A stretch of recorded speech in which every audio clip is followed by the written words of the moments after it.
I'm Barbara Davis, and we're at the New Rochelle Public Library, where I am the Community Relations Coordinator. I live in New Rochelle, and I'm also the city historian for New Rochelle.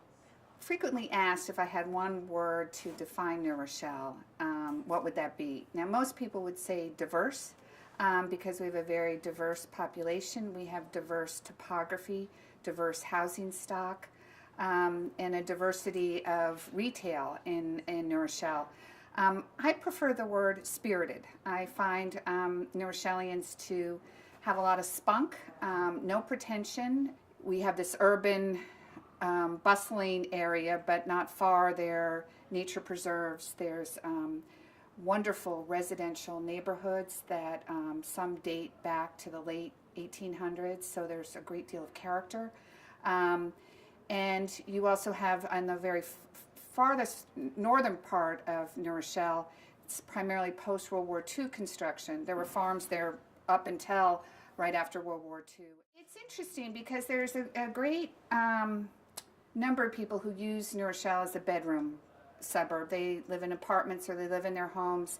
Even some of the new high-rises in downtown, it's the proximity to the railroad station where you can get lickety-split into Manhattan. So from very earliest times, when New Rochelle was a premier American suburb, because it was one of the first to accommodate the new breed that was commuter, still does today. But then there's another core group, and even though we're a city of 77,000, it feels like a small town.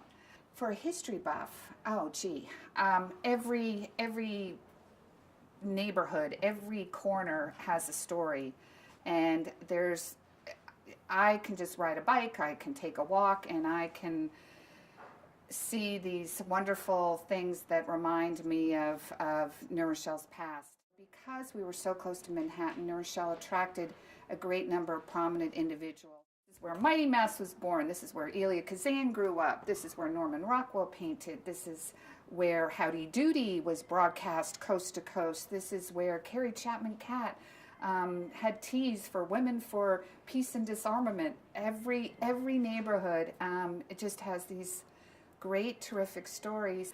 Well, I'm just going to talk about downtown because this is my circle for most of the part. And just as I said, with the diversity of cultures, of course, we have a great diversity of restaurants. So if you want Mexican, you get the most authentic, and there are dozens from which to choose. But just right here in this immediate area, there's the Mexican Corner.